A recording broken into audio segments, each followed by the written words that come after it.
নমস্কার। আজ আপনাদের শোনাবো একটা নতুন ধরনের গল্প, অল্প বয়সী প্রেমিক প্রেমিকাদের জন্যে। গল্পের নাম একতরফা ভালোবাসা পার্ট 1। গল্পের লেখক সুমন ভট্টাচার্য ওরফে সি উত্তম।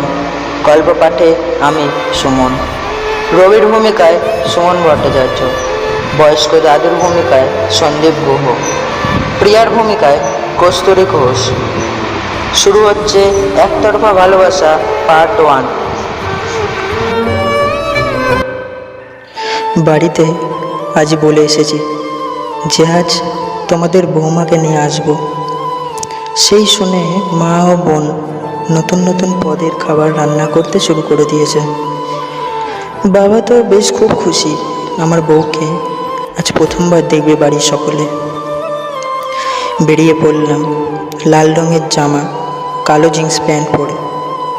প্রিয়া মানে আমার ভালোবাসা, আমার জীবনের সবটা। প্রিয়া আর আমি দুজনকে খুব ভালোবাসি।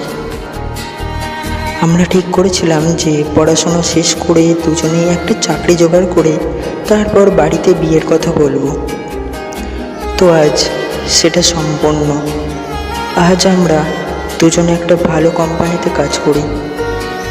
তাই কথা মতো আজ আমি প্রথমবার প্রিয়াকে নিয়ে আসছি আমার বাড়ি, মা বাবার সাথে দেখা করাতে ও আমাদের বিয়ের সম্পর্কে কথা বলতে। প্রিয়ার বাড়ির সামনে গিয়ে দেখলাম প্রিয়াদের বাড়ির দরজায় তালা মারা। ওরা কেউ বাড়িতে নেই। পাশে একটা দাদুকে দেখতে পেলাম। আমি দাদুর কাছে গিয়ে জিজ্ঞাসা করলাম, দাদু, এই বাড়িতে প্রিয়া ও তার বাবা মা ভাই থাকতো, ওরা কোথায় গেছে তুমি জানো? দাদু একটু ভেবে উত্তর দিল, দাদু ভাই, আমি তো জানি না ওরা কোথায় গেছে। তবু তুমি একবার আমার মাসির বাড়িতে খোঁজ নিতে পারো। আমি অসহায় হয়ে দাদুকে জিজ্ঞাসা করলাম, কোথায় ওর মাসির বাড়ি তুমি জানো? দাদু বলল, হ্যাঁ, এখান থেকে অনেকটা দূর, মেচেদা। আমি দাদুর কাছে ঠিকানা নিয়ে বেরিয়ে পড়লাম প্রিয়ার খোঁজে। দমদম থেকে মেছেদা যত দূরই হোক না কেন, আমি তার পরোয়া করি না। প্রিয়াকে খুঁজে বার করতেই হবে। আমি বাইকটা ঘুরিয়ে নিয়ে সোজা বেরিয়ে পড়লাম ওর মাসির বাড়ির দিকে। যেতে যেতে মনে পড়ছিল খুব প্রিয়ার কথা, যে প্রিয়া আমার সাথে এমন কেন করলো, কোথায় গেল কাউকে কিছু না বলে। ওদিকে বাড়িতে মা আর বোন বসে আছে অপেক্ষা করে। এই সব কিছু মাথার মধ্যে ঘুরপাক খাচ্ছিল। অবশেষে পৌঁছে গেলাম প্রিয়ার মাসির বাড়ি। ওখানে গিয়ে দেখি প্রিয়ারা ওর মাসির বাড়ি আসা বহু দিন ধরে বন্ধ করে দিয়েছেন। কোনো একটা দুর্ঘটনায় ভেঙে যায় ওদের দুই বোনেদের সম্পর্ক, মানে প্রিয়ার মা আর ওর মাসির। গত 8 বছর ধরে কোনো যোগাযোগ নেই এই দুই পরিবারে। কি করব, কোথায় যাব, কিভাবে খুঁজে পাবো প্রিয়াকে আমি জানি না। কিছুই মাথায় আসছে না। বাড়িতে গিয়ে কি বলবো সবাইকে, কি জবাব দেবো বুঝতে পারছিলাম না।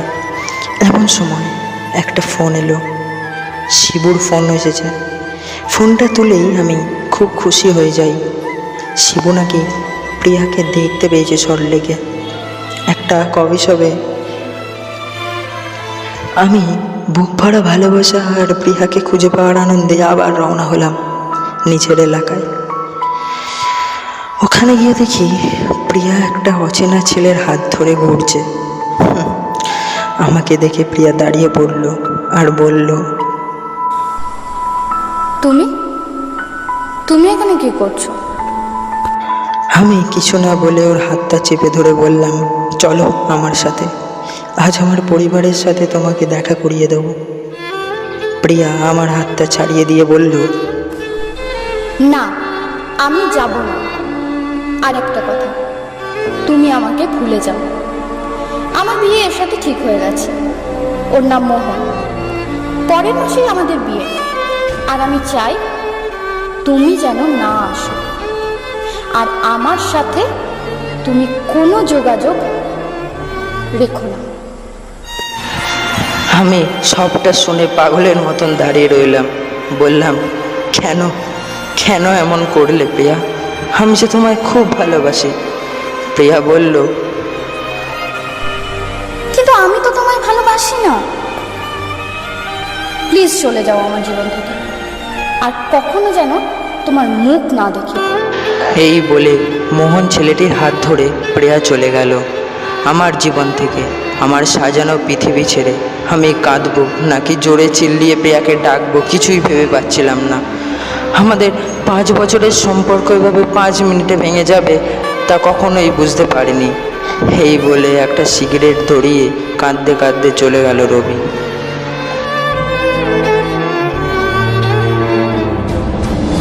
এই গল্প এখানেই শেষ নয়, আসছে একতরফা ভালোবাসা পার্ট 2। ততক্ষণ আপনারা সুস্থ থাকুন, ভালো থাকুন। একটাই কথা বলবো, আমার এই অডিওটা যদি ভালো লাগে, আমার এই গল্পটা যদি ভালো লাগে, তাহলে সাবস্ক্রাইব করে দেবেন, লাইক করবেন, শেয়ার করবেন এবং বেল আইকনটাও টিপতে ভুলবেন না, যাতে আমার চ্যানেলে নতুন ভিডিও আসার সঙ্গে সঙ্গে আপনারা দেখতে পারেন। ধন্যবাদ সকলকে, সুস্থ থাকবেন।